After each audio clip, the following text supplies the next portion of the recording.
according to a Republican aide, telling CNN the following, quote, "The legislative language is still being workshopped and there is no deadline for finalizing it. A new deal between the House Freedom Caucus and moderates in the House as well. It could bring more yes votes to the table, but it's not clear if that would be enough to pass the bill, or really what would be in the bill at this point." Let me bring in right now MJ Lee, CNN national politics reporter, who's all things healthcare, the poor thing. Angela Rye, CNN political commentator and former executive director of the Congressional Black Caucus. And Amanda Carpenter is here, CNN political commentator and former communications director for Senator Ted Cruz. Okay, MJ, lay it out for us. Make it easy. Where do things stand right now? What direction are things moving? Because we talked yesterday, and it was a possible breakthrough reached. Right, a possible deal, but as of right now, there is no legislative text, and it's really unclear until we see the details of that bill whether the House Republican Conference can actually get to the 216 votes to pass this bill. Now, we know that the Freedom Caucus and the Tuesday Group have been in conversations, but again, the two sides really do want different things, and whether those two sides can come together and reach a deal that gets to that magic number is really a big question. And tomorrow we might learn a little bit more information, because there is going to be a conference call that House Republicans are going to call into to talk about next week, to talk about their legislative agenda, and you can bet that health care is going to come up. I think it might, or maybe should be, maybe the first thing that will come up. Amanda, what does your gut tell you on this? Do you think they can pull this off before the 100-day mark? Well, here, I think we need a little bit of real keeping in judging this scenario. Just because the House passes a bill doesn't mean this is anywhere near finished. That's nowhere near getting to the president's desk. So I don't know if they're trying to move Amanda, to the goalpost. would you give them a win if they passed it through the House before day 100? No, not really. It would be good news. Like, I'm all for progress. I think this should go well into the summer. I'm fine with that. But that's not what Trump is really promising. I don't know where his goalposts are.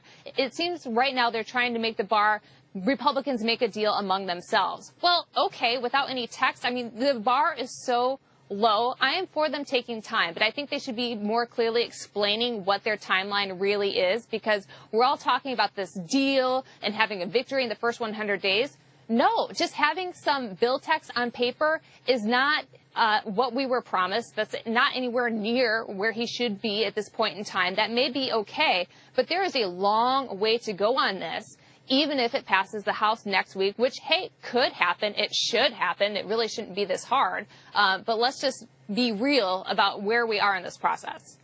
Democrats are not going to be doing anything to help. Let's just be honest, Angela, on this one. But the other factor of this is they need to keep the government funded. They need to pass some kind of stopgap, continuing resolution, whatever you want to call it, funding bill by the end of the week. You know how the Hill works. Can they do both things at once? I think it's nearly impossible. Kate, you said earlier in the broadcast that this bill is still being workshopped. If they're still negotiating legislative text, members are not going to have an opportunity to review this bill before it could even go to the floor, not to mention preventing yet another government shutdown. Thanks, gerrymandering. That is what happens when you redistrict by very conservative Republican, draw very conservative Republican districts. That is what's going. What'd you say?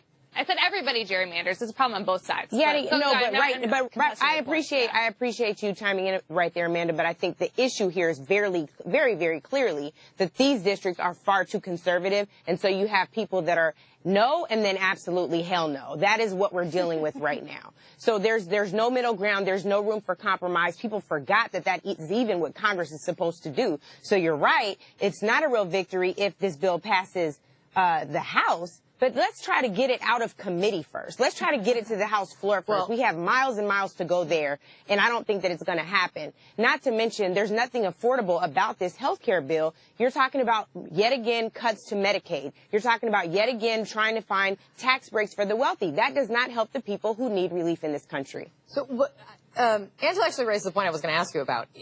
Even if, let's say, they come to an agreement today, let's just put that in. Are they expecting they would need a cost estimate?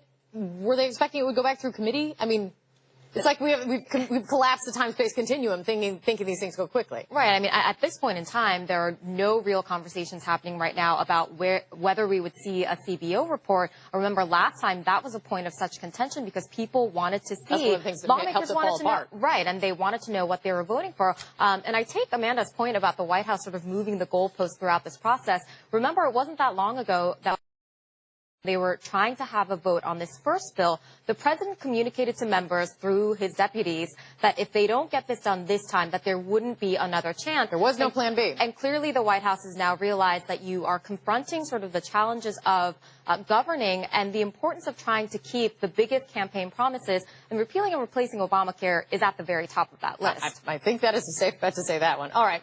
All eyes on this one. Great to see you, MJ. Thank you. Angela, Amanda, thank you.